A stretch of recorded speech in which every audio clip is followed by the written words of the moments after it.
Don't tell me you don't need me. I can understand. I want you and me. Please take my hand. Anything you want, anything you need, anything is everything to me. Anything you want, anything you need, anything is everything to me.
I think it's working now. Give me a heads up or give me some sort of signal or sign that you can hear me at this point. I believe you can. Can you hear me now? Can you hear me now? Bueller. Anybody? We're good. So let's thank you for the bunch of you that have hung around. So we're going to start this thing from the top. Ready? Welcome, everybody. Welcome into the Overreaction Sports Show, brought to you by the Market Dominator team on the Buffalo Rumblings Vodcast Network. I'm your host, the voice of the Overreaction Sports Show. My name is Joe Miller. You can find me on Twitter at Joe Miller Wired. It's so good to have you. We are one Sunday Monday, one weekend closer to Victory Monday here as Buffalo Bills fans. It's good to have you guys.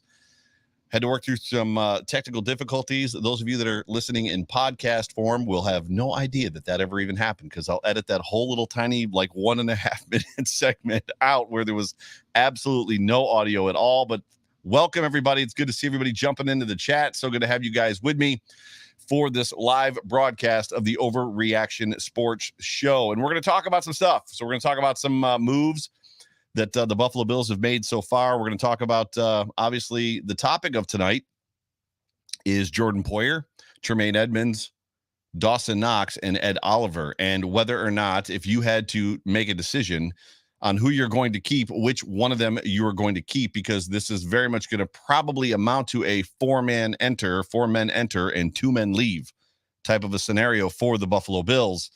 If Brandon Beane does what we call Brandon Beane things, then there's probably a very good chance that he could find a way to keep three of them and obviously Ed Oliver. Of those four guys that I brought up, I saw them brought up someplace else, and I don't remember where. It was on Twitter, and I would give credit, but I can't remember who it was. This is not necessarily an original idea by me. Ed Oliver, though, getting back to it, has 2 years left on his contract. The Bills picked up his fifth-year option, but you have to assume that they're going to, at some point in time, relatively soon, be looking at figuring out a way to extend him. But the other three are done after this year as far as contract-wise. So 4 men enter, 2 men leave. Hypothetically is what we're going to talk about after we get through some other stuff. One of those first things we got to get through is from the top. Whether this podcast finds you around a cup of coffee, at the gym with your AirPods in, on the drive to work, or watching me right now live on YouTube, Facebook, and or Twitter, maybe all three, maybe just one, maybe two. Let me just say one more time, welcome. And as I'd like to tell all of you guys all the time, my show is brought to you, sponsored by the Market Dominator team. So you will notice that through the last couple months, it's gone from the Market Dominator to the Market Dominator team. And who is the Market Dominator team? Well, the Market Dominator team is my good friend John Spazcheck and my other good friend Scott Katillis. And I just want to take just a minute to talk about them, because if you are in the market, if you are looking to purchase a home or sell a home, you want to go with a real estate agent and a real estate broker that is going to do right by you, that they're going to keep the sale moving. They're going to keep driving. They're going to keep pushing. They're going to make sure that everybody's got their ducks in a row. They're never going to respond to you when you ask them what's going on with, I don't know, I'll make a call. Scott and John are those guys. They are the dudes that basically push the car uphill when things are going kind of slow. But just a little bit for you guys, they are also the official realtors of Bills Mafia. So that's you. If you're a member of Bills Mafia and you're listening to me right now, they are the official realtors of Bills Mafia. They are, or I should say, John is an associate real estate broker with Metro Roberts, who they are not. It was funny because John corrected me. I thought Metro Roberts was new in Buffalo, and they're not. They've been around for a while. But Metro Roberts is in the process right now of taking the entire market, the Buffalo market, by storm. But the Market Dominators use the most recent cutting-edge AI technology available to market your home.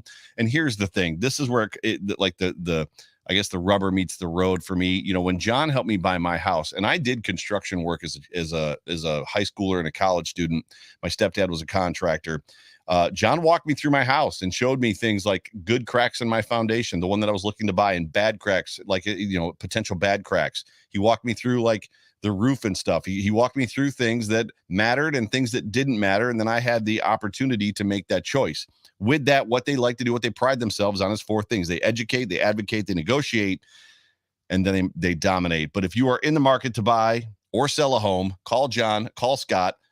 The Market Dominator team, you can reach them at 716-570-3298. That number again, 716-570-3298. That is John's personal cell phone. He will answer. And when you call, tell him that the voice sent you. Homework done. Homework done. We are Super Chat live on this here program. So if you have something that you want to get my attention about, whether it's a comment, a question, whatever, feel free to Super Chat me. You can also jump into the comment section and chat up everybody that's there. Summer is on its way. I'm excited for some 70-degree temps this week here in Western New York. Before we do that, before we get into everything else, please like and subscribe, whatever platform you might be listening on. So with that, it was kind of was it a slow week? It definitely wasn't a slow week. And Stephon Diggs, as we all know, re-signed with the Buffalo Bills for 4 more years to make it 6 years. Some gigantic number. I think 4. He extended 4 for an extra $96 million. The numbers are out there. I didn't write them down. I'm sorry. We talked about it at length on the Hump Day Hotline on Wednesday. It was exciting. Going into next week's show, I am going to do some draft breakdown stuff as we are approaching the draft. I would expect the Phoenix show to be back around draft time as well. And then obviously the Hump Day Hotline with myself and the King is back in full force as well. But what have the Bills done? So a little bit of a refresher, a little bit of a touch up, and then we'll talk about the topic of the show. The Bills have extended Mitch Morse. They've extended re-signed, I should say, Jake Kumaro. They've re-signed Isaiah McKenzie. All of this you guys should know. I just want to cover it one more time. Saran Neal is re-signed. Tywan Jones has come back for 1 more year. The Bills have added Von Miller. They've added Daquan Jones. They've added Tim Settle. They've added O.J. Howard. They've added Roger Saffold. They've added or brought back Jordan Phillips and Shaq Lawson. Markel Lee signed a 1-year deal. They signed Case Keenum and Matt Barkley to basically shore up that quarterback room that before those two signed, all that was there was Josh Allen. And they went from basically having just Josh Allen, which arguably could put them in the situation of having the best quarterback room in the league with just Josh Allen. But by adding a winner, a guy that can win football games in Case Keenum, and somebody that Josh Allen is very close with and, relies on in Matt Barkley, there's a lot of people out there that feel like the Buffalo Bills now have the best quarterback room in the league solidified. They added Jamison Crowder. They added Duke Johnson. They brought back, re-signed Ryan Bates for a 4-year contract. They matched Chicago's contract offered to him and then restructured it, which is about one of the weirdest things I've ever seen, to give the Bills more cap space this year, which Stephon Diggs' contract also gave them more cap space. They re-signed Ike Botker. And I think that is pretty much the list of it that's out there of signings that they've made. Guys that are still available: Jerry Hughes, Justin Zimmer. There's some dudes that were on this team last year that, were decent. I would like to see Jerry Hughes come back, but that's not what necessarily we're going to talk about tonight. Before we get anywhere, on BuffaloRumblings.com. And if you are not tuned into and not paying attention to, and you are not reading or logging onto or navigating over to BuffaloRumblings.com, you need to, because our writers over there do a very good job of just bringing you Buffalo Bills content that's completely different than what we're talking about in the live programs in the podcast. So Jay Spence the King, myself, Bruce Nolan, whoever, John Fina, those of us that are doing these live shows, these podcasts, Circle the Wagons, not another Bills podcast. I'm gonna miss some. There's a whole bunch of them, right? Steve Vega show, all the podcasts, Breaking Buffalo Rumblings, Matt Warren's question and answer. There's a lot of podcasts. There's a lot of content that you're aware of if you're listening to me in podcast form. But there's also a lot of great written content at BuffaloRumblings.com. You need to go there. You need to go to BuffaloRumblings.com and check there first for all of your information, all of your news. We are verified. That doesn't mean that anybody's necessarily making, buku bucks. There's not a bunch of full-time guys over there like The Athletic, but there's some good content coming out. And what I want to talk about is an article that Sean Murphy did, where he was just talking about basically the top cornerbacks that are available. Now, he didn't break down necessarily who the Bills should go after or who they shouldn't. He just gave us a list. And we've been talking about CB2 for some time, right? We've been talking about CB2 for quite a while, as I've told all of you. And I was at the gym the other day, and there's some Bills players that actually work out there in the offseason. And it was actually Wednesday morning when Stephon Diggs re-signed, and I yelled out, "We still need a CB2." And a couple of guys turned their heads and looked at me, and I wasn't embarrassed, but I was a little bit like, maybe I shouldn't have said that so loud. If the season were to start next week on Sunday, your cornerbacks for the Buffalo Bills are, as we've talked about a lot, Cam Lewis and Dane Jackson. Dane Jackson is also not on the list of 4 guys that we're going to talk about, but he is also in his last year of his contract for the Buffalo Bills. I would expect the Bills to bring him back. But the Bills have a clear need at cornerback. Probably the biggest need on this football team is corner. We talked a lot over the last couple weeks about Stephon Gilmore. If you're interested in Stephon Gilmore, it's going to cost you about $14 million a year. I'm going to be honest with you. That number does not make me very happy. I'm not interested in Stephon Gilmore. Joe Hayden is a guy that's out there who was just golfing, if rumors be true and pictures are current, with Von Miller. You have to wonder what their topic of conversation was as they were milling around the putting green, waiting for people to putt out. My guess is they were talking about what's going on in Buffalo and why Von Miller signed in Buffalo, what brought him here, why he's excited about being here. And, you got to wonder what Joe Hayden thinks. 33 years old. He's a solid veteran. In my opinion, a perfect vet for a stopgap McDermott's scheme. A guy that can basically play opposite Tre'Davious White, can hold down the fort and then play opposite Tre'Davious White, probably at a high level. AJ Bouye is another guy out there, has often been injured, but getting kind of, up in years as far as that goes. There's a couple other guys out there. And for some reason, I've lost that page. Here it is. A couple of the guys that I have not considered yet that Sean Murphy was talking about was a guy like Xavier Rhodes.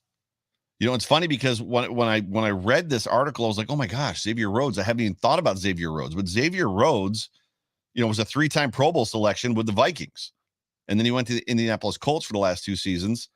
And I want to say he got burnt a little bit, right? So he gave up some touchdowns. In 29 games, he allowed 8 touchdowns, which is not great. But he also only allowed, 50% of the passes thrown in his direction to be completed. He is also an older guy, Xavier Rhodes, 32 years old. I would probably venture to warn you or tell you that, not warn you is the wrong word. I would probably school you, educate you in the reality that we all understand and know that scheme usually means a lot, especially from a cornerback standpoint. Now, my guess is the reason that he went from being a Pro Bowl player with the Vikings to a guy that was getting toasted often in Indianapolis was because of the scheme that they were playing. I got to think that, Sean McDermott could probably put Xavier Rhodes in a position to win. Sean McDermott and Lindsey Frazier. I'd like to see a guy like Xavier Rhodes in Buffalo. So for me, I'm probably leaning towards, and you guys can put in the comment section who you think or what you think. I'm probably leaning towards Joe Hayden, Xavier Rhodes. Before I was leaning a little Joe Hayden, kind of heavy AJ Poyer. But I think after reading Sean Murphy's article, I'm probably in the Joe Hayden, Xavier Rhodes kind of camp. For me, I'd like to see the Bills bring in one of them, and then obviously they're gonna have to address it right in the draft. David S. comes in and says, I'm a little late, Joe. Can you start over? Well, good news, Dave. We had some technical difficulties at the top. There was no audio. So literally, you might not be that late. You might not be as late as you think. And I'm not going to keep you guys for very long for this show just because there's not a mountain of stuff to talk about. But I do want to bring up this fun topic. 4 men enter, 2 men leave. 4 men enter, 2 men leave. When you look at this, the situation of what the Buffalo Bills have done cap-wise, what they've done salary-wise, the guys that they've brought in, the guys that they've signed, the guys that they've re-signed, Josh Allen, Stephon Diggs, right? Big number contracts, big number contracts. They've got some guys that are coming up. We've talked about them ad nauseum. I've already talked about them on this show. 3 of the main guys that we are concerned about as Bills fans coming into this season and then transitioning to 2023 are Jordan Poyer, Tremaine Edmonds, Dawson Knox. And then just kind of like to throw in there just for the sake of having the conversation, I threw in Ed Oliver, but this topic of conversation could very easily be 3 men enter and 2 men leave. And I think what's difficult for us as Bills fans is these aren't people that we necessarily don't like. It's not like we're trying to jettison some high-priced dude that's on this roster that annoys all of us and none of us can stand. There of the 4 names that I just gave you, Poyer, Edmonds, Knox, and Oliver. More urgently, Poyer, Edmonds, and Knox. You would be hard pressed to find people that don't like those guys. Now, I know that there are some people out there in the Twitter sphere that make a living on horrible to bad takes about Tremaine Edmonds. Literally spend their entire energy, all of their energy and life talking about every single day, almost hourly. Most of those people I have muted. So if you are listening to this podcast, if you're watching me live right now, and you are somebody that's on social media all the time hammering Tremaine Edmonds and how he's got to go and the Bills better not re-sign him and it was a mistake to give him his 5th-year option, I don't see it because I muted you. Promise you, I've muted you on Twitter. So yes, I'm aware that there's a small remnant, a small contingent of people that are out there bashing Tremaine Edmonds. But by and large, Bills Mafia are fans of Jordan Poyer, Tremaine Edmonds, Dawson Knox, and especially Ed Oliver. But as I kind of break this down for you, what I want you to do is that I want you to find that space in your heart, right? So you've got to figure out a way to find that space in your heart and almost like remove it, right? So We got to take this is the chamber of my heart where I love the Bills and I love the players on this football team, and this is the most connected football team we've probably ever had. They love each other. We hear conversations and comments come out from players all the time about how Stephon Diggs talked about it. Through COVID, when he got here, it wasn't normal. He didn't have the opportunity because of COVID to go run the town and make friends in Buffalo and meet people and kind of like keep himself away from the team. He was forced to be with the team almost 24/7. Like his whole entire circle was the team. And he said that wasn't normal. He said, sure, you know, the guys in the locker room. These are my guys. I love these guys. They're the boys. But he said in his presser that that's not normal. Normally, you know, they're the guys in the locker room. But here in Buffalo, because of COVID in the last 2 seasons, they've been very tight, very close, very family oriented. I'm sure it's that way around the league as well. But the camaraderie is a little bit different, and it's all led by Josh Allen. And it's very reminiscent of the 90s Bills. And I know that that's like the moment that people pump the brakes. They're like, I'm sick and tired of hearing about the 90s Bills. And I'm sick and tired of hearing about the comparisons between the 90s Bills and these current Bills. And I'm sick and tired of hearing about Jim Kelly and how he compares to Josh Allen. Well, they don't. Jim Kelly is not Josh Allen, and Josh Allen is not Jim Kelly. Josh Allen is clearly a completely different animal and makeup than Jim Kelly was. And if you want to use the word creature that Von Miller used, Josh Allen is a creature in this league, whereas Jim Kelly was, you know, a very big, moxie-driven, super confident linebacker that could throw a football and basically truck you down. And where he maybe lacked once in a while in certain things, he used his physicality to basically bowl you over.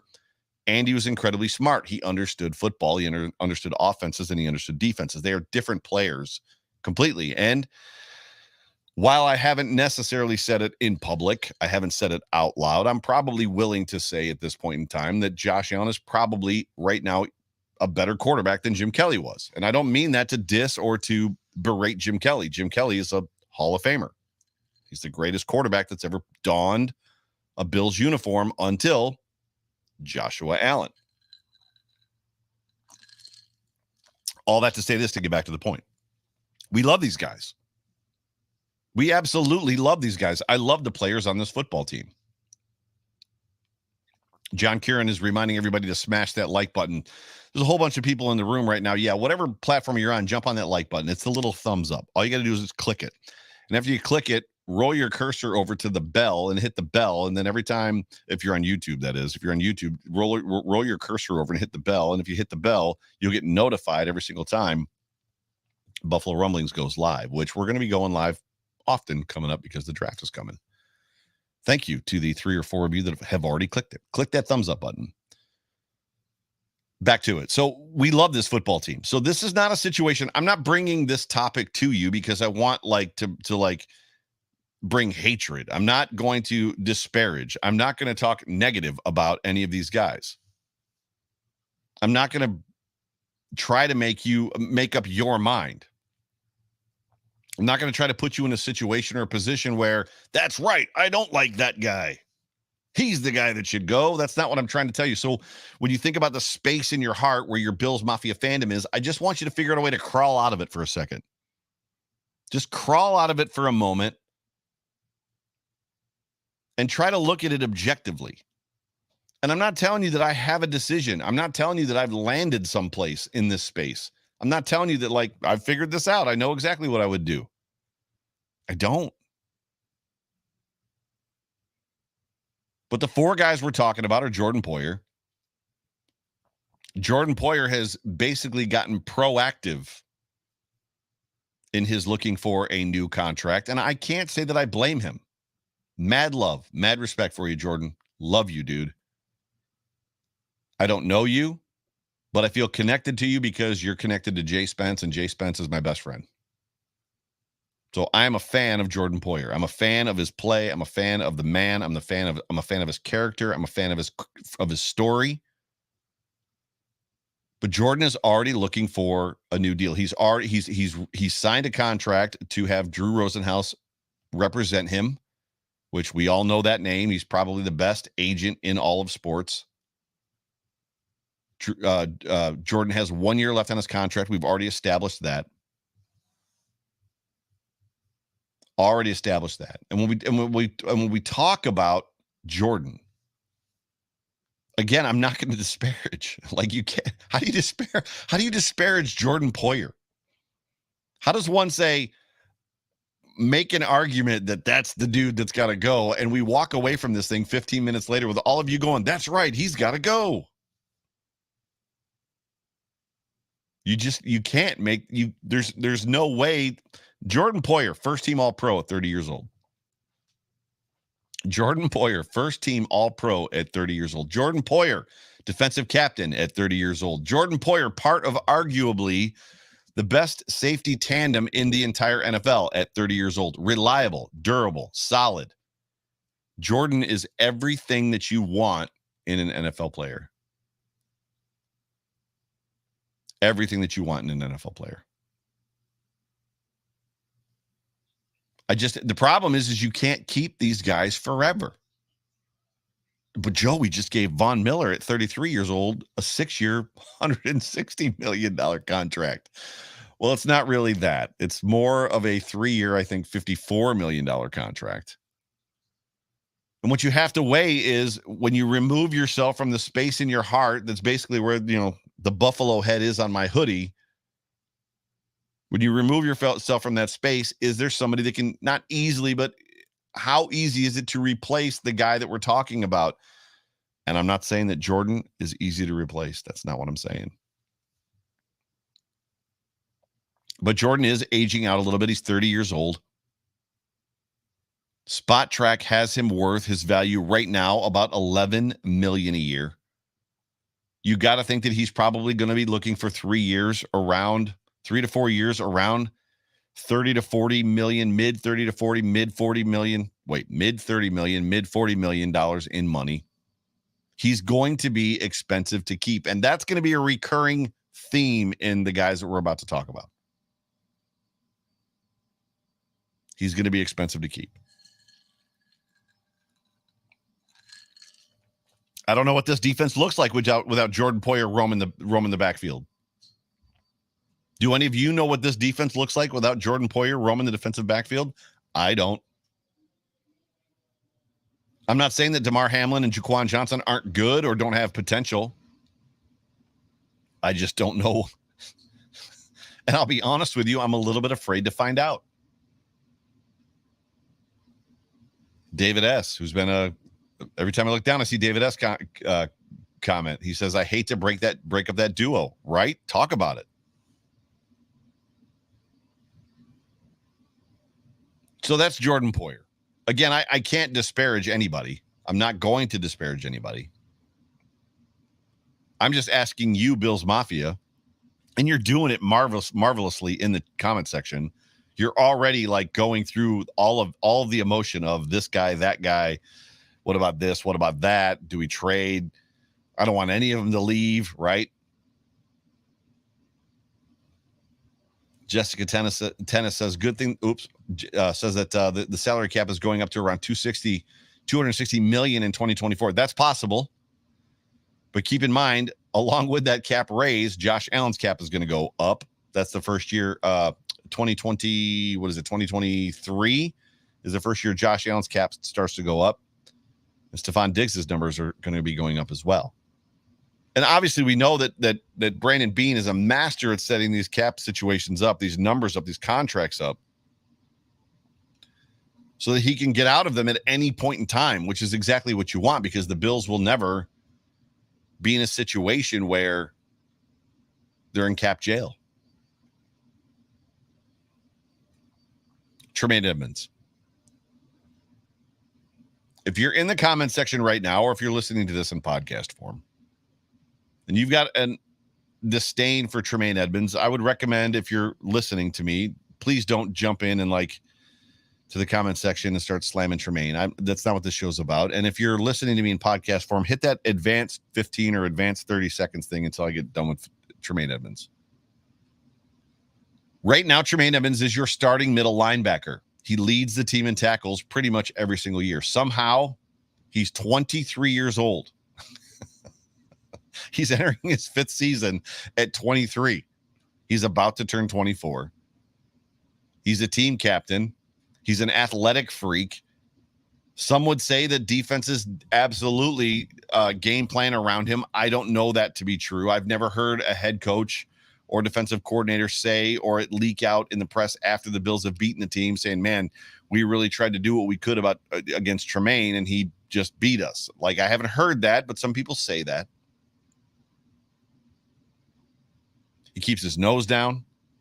He's quiet, does his job, backs his guys up. He's fast.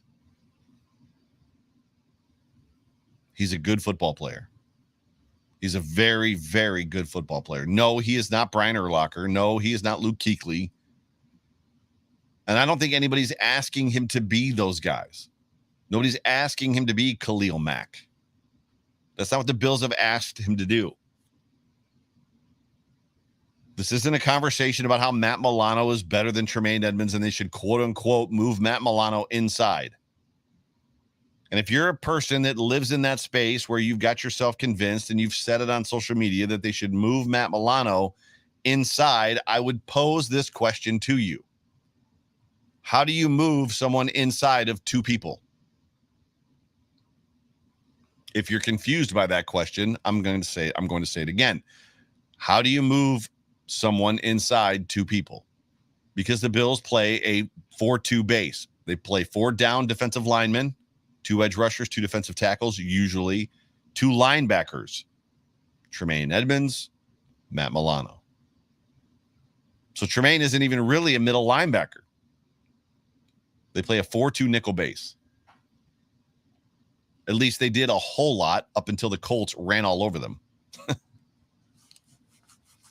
Conversation for another day.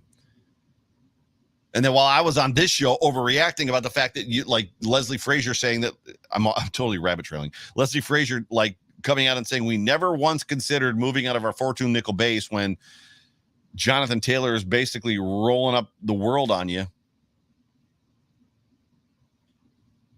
in rushing yards. And then I get flack on Twitter for calling him out on that. And people are like, well, they're a 4-2 nickel. Clearly they feel like they're better in 4-2 nickel. And then we see the Bills play other good rushing teams and they actually start playing some 4-3 base stuff, which just vindicated and verified what I said, which is you bring in another big linebacker. That's just what you do. Sorry, rabbit trail. Not even a good rabbit trail. That wasn't even like a good vamp. It was kind of a bad one.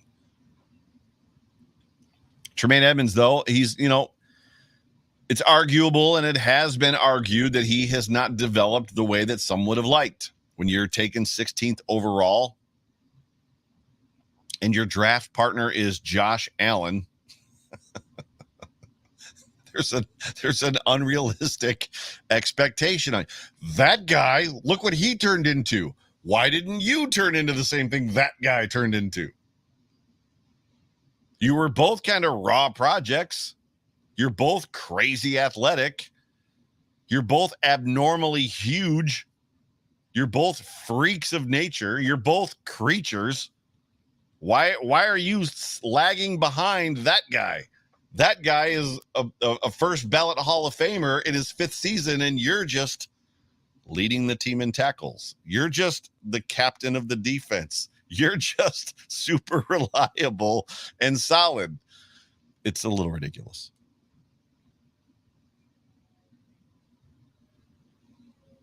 I don't know the arguments that people want to bring against Tremaine Edmonds outside of he didn't turn into what I thought he was going to become.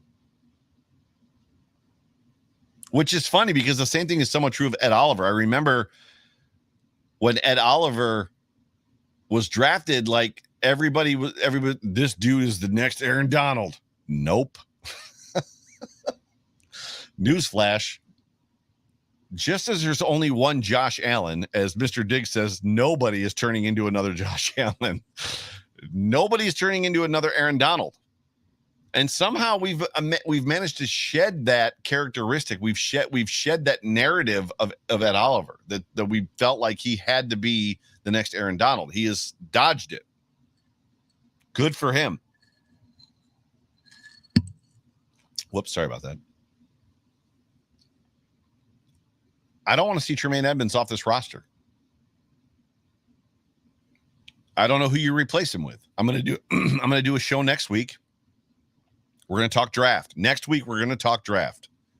It's the Sunday Eve live show, Monday drop podcast of the draft. And we're going to talk about who's out there for the Bills to replace Tremaine Edmonds with if they decide to move him on draft day, which is a huge rumor that's out there. And you're talking about a situation as much as Tremaine Edmonds, yes, came in and started day one. That's not guaranteed. That's not exactly normal for the captain of your defense. Jessica Tennis with the super chat. Jessica, thank you for being a part of this show and for just always being like connected to whatever it is that we're talking about the Bills. You are awesome. So if nobody has told you that today, and somebody probably has, let me be the first. If not, you are awesome, Jessica. Edmonds has been playing behind a light line the last 2 years. You're not wrong. And that actually brings up another great point. If Tremaine Edmonds right now, I had his numbers. Where are his numbers? I think the Bills, I think Spot Track has him rated or ranked right now at $13 million a year is what he's worth. Yes, this is in my notes. So Spot Track right now, playing behind a wildly ineffective defensive line the last couple of years, compares him to C.J. Mosley and Miles Jack in stats. I'm not saying that he's C.J. Mosley. I'm not saying that he's Miles Jack. So don't freak out on me. That's what Spot Track has him compared to stat-wise. They have an average value for him right now of $13.5 million. It's assuredly going to go up. If that defensive line is going to be better with the likes of Tim Settle, Greg Rousseau with another year under his belt, Boogie Basham with another year under his belt, Von Miller in the fold,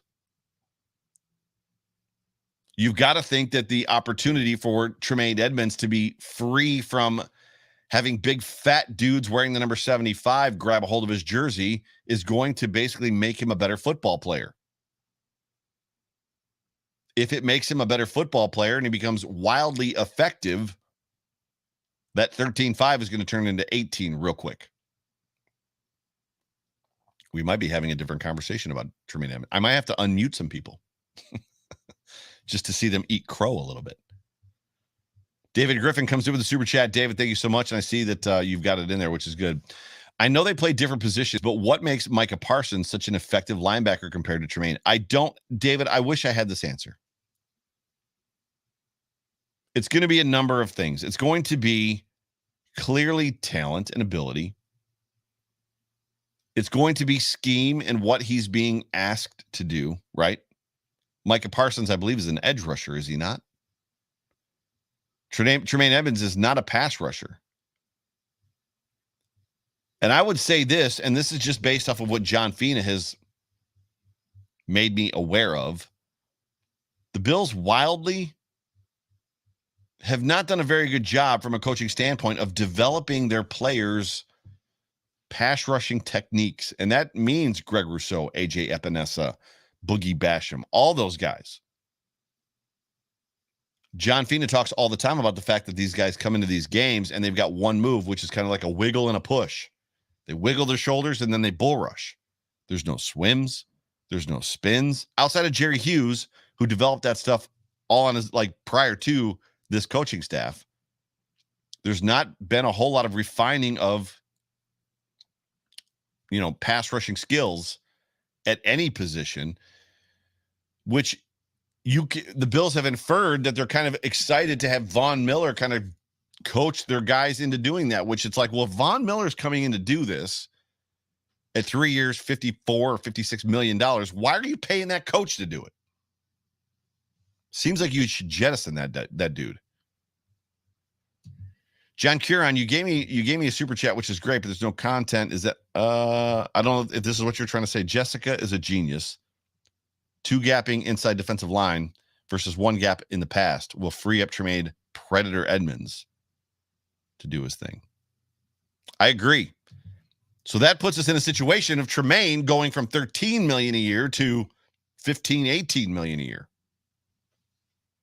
It's a big number. I thought this show was going to be short, and somehow I'm dragging this thing out. It's going to be just as long as normal. Outside the technical glitch at the top, which for those of the couple of you that were with me, Richard Rush, are you still out there? You still out there, Richard Rush? John Kieran says he's still trying to figure out how to comment and super chat together. Dude, I appreciate you. I appreciate you. Brian Freedom says Von Miller isn't known for his teaching. That's actually not true. Von Miller has a defensive pass rush like summer school that he does every single year. Richard Rush says, I'm here. By the way, for all of you, I got to meet Richard Rush, the man, the myth, the legend, at one of the Bills' open practices, open training camps last year. And Richard is an awesome dude. And I gave Richard and his son a set of my tickets. There was a game that I couldn't go to, and I gave him my tickets to a Bills game, and him and his son enjoyed the football game. I think it was raining the whole time. I could be wrong. But all that to say this, my intention is to go to training camp a lot this year, like maybe like get a hotel in Rochester and go to training camp for a couple days, 4 or 5 days. I would love to meet as many of you as I possibly can. Would love to meet as many of you as I possibly can. David Reed in with the super chat. Thank you, sir, for being a part of the show. Milano gets $11 million a year. Is Edmunds worth that, in your opinion? Would he take that? If Tremaine Edmonds takes $11 million a year, he's undervaluing himself just like Matt Milano did, and he's doing it to stay in Buffalo. That's my take. Richard Rush went to the Texans shutout game. You're welcome. You're welcome, Richard. You're welcome. I think I had family in town. There's a reason I couldn't go. I can't remember what it was. Dawson Knox. We gotta rush through this stuff. And I don't have a lot on Tremaine Edmonds. Or I'm sorry, I don't have a lot on Ed Oliver. Dawson Knox, very much. Let's do this first.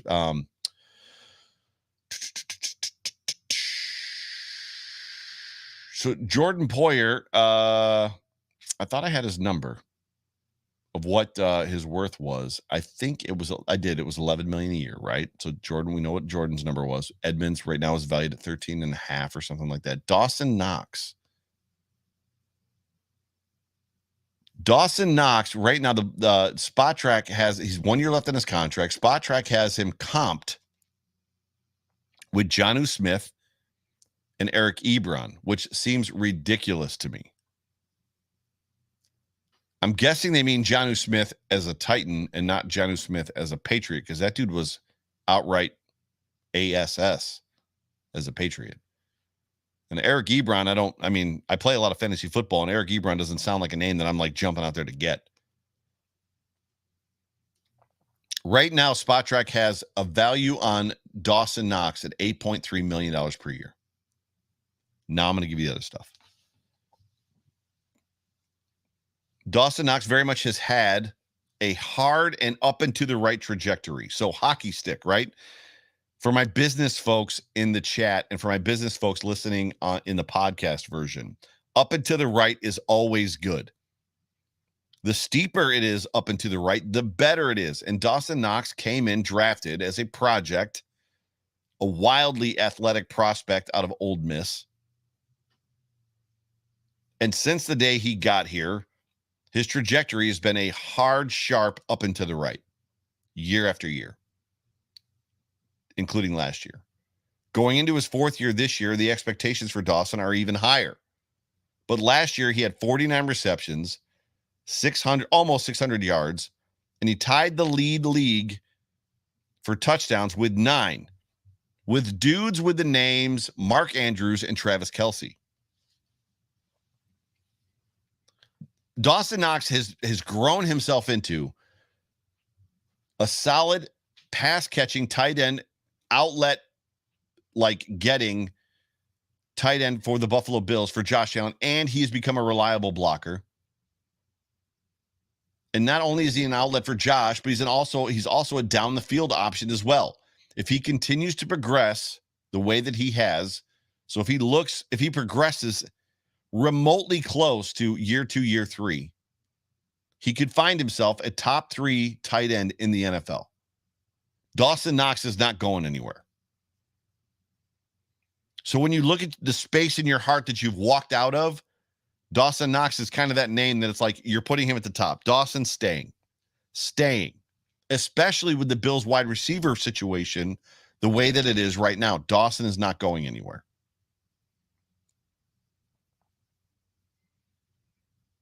You're just not letting him walk. Clearly when you're talking about the cons, there's the drops at times. And as much as he shaped himself into a reliable blocker, there are times he misses his assignment. John Fina has covered that well on the Off Tackle with John Fina show, which if you're not tuned into that show on Monday nights during the season, you need to be. If you want to learn about football, tune into that show because John talks about the trenches. There's a lot of shows out there that talk about the position players where there's the skill players, the running backs and the wide receivers and the corners. John talks about the dirt and defending the dirt. I just don't see a situation or a scenario where the Bills are letting Dawson Knox walk. In fact, I wouldn't be surprised, hot take, if the Bills re-sign him before this season is out. I'm not saying it's going to happen. It just wouldn't surprise me.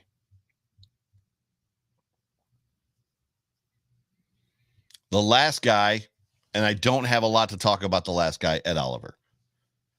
Barring a major meltdown in the next 2 seasons, Ed Oliver is not leaving this football team. He's just not. So the question you have to ask yourself, 4 men enter, 2 men leave. If you want to remove Ed Oliver from that conversation, 3 men enter, 2 men leave.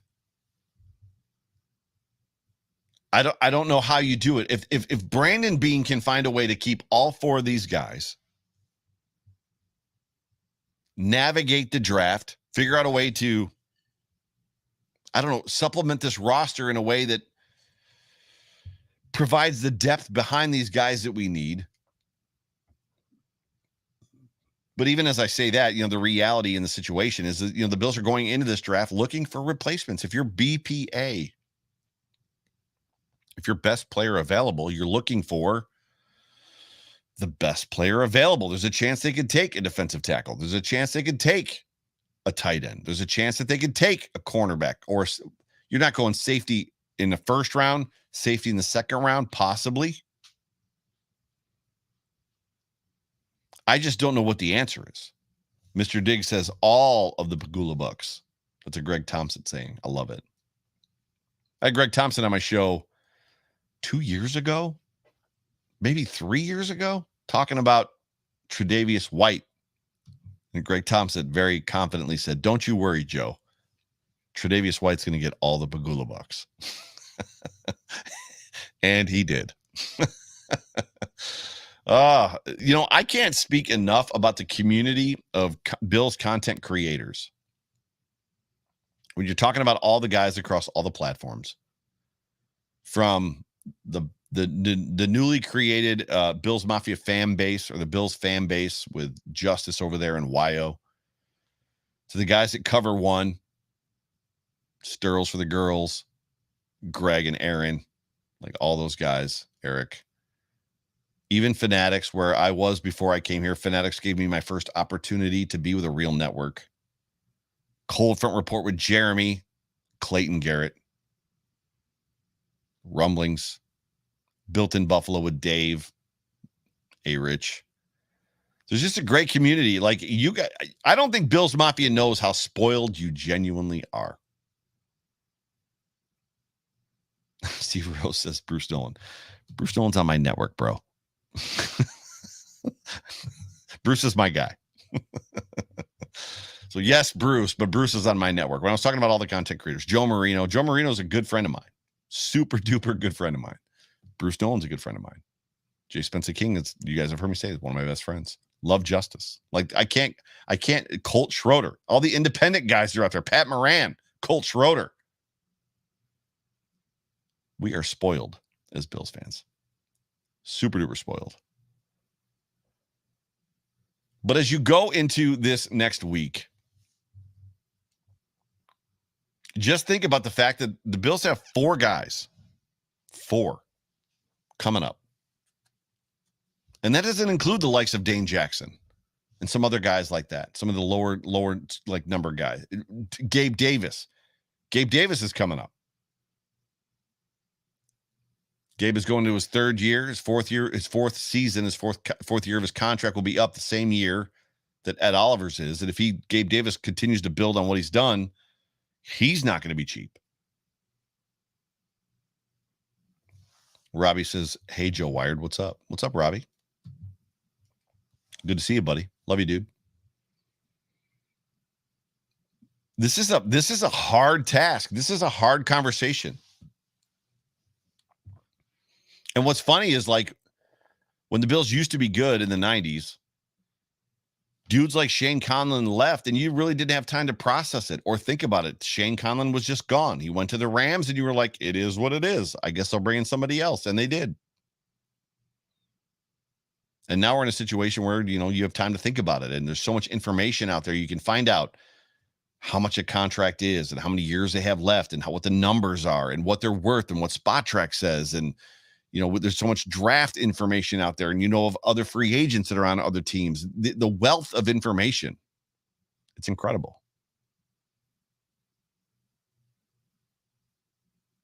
But I would request this, as we are having a conversation about 4 men enter, 2 men leave, 3 men enter, 2 men leave, whatever. The expectation that not all of these guys are going to get to stay on the roster. Bills Mafia, do your best to remember that once a member of Bills Mafia, always a member of Bills Mafia. And I would say that to all of these dudes, whether it's Poyer or Edmonds or Knox or Oliver or Dane Jackson or Levi Wallace or Harrison Phillips, we love you guys. Love you guys. Thank you so much for entertaining us. Thank you so much for making us proud. Thank you so much for winning football games and leaving it all on that field out there and representing this community, representing this city, representing me and you and every single person in the comments section and every single person that's listening right now. Thank you so much for representing us so well. Loving us the way that you do. Making the world know that Buffalo is not Siberia. It is actually, in fact, not any colder than Detroit or Minnesota or Chicago or Foxborough. Granted, there might not be as much to do here, but this is a proud community, and we love our football team. And they know it on Sundays. We're about to get a brand new football stadium. The Bills are going to be here for 34 years, longer than most of us that are listening to me talk right now are going to be alive. And we are truly living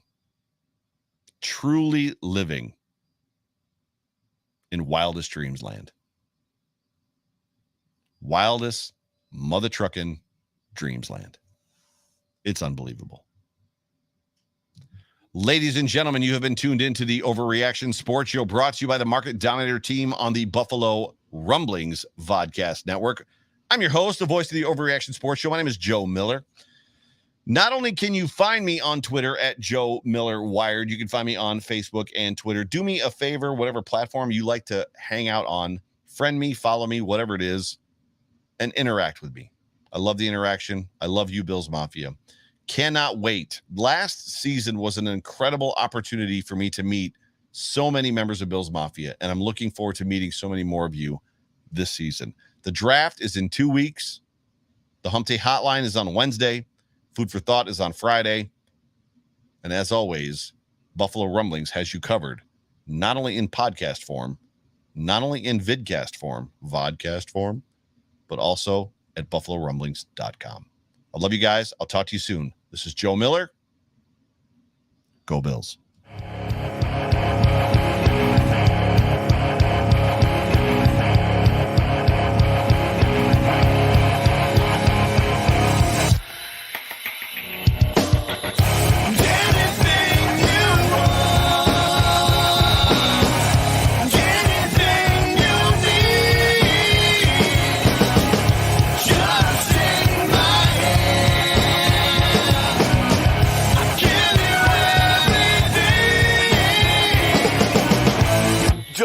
tell me you don't need me.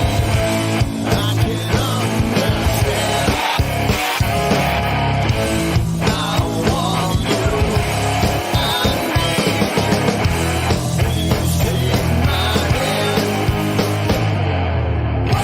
Anything you want, anything you need, or anything is everything to me.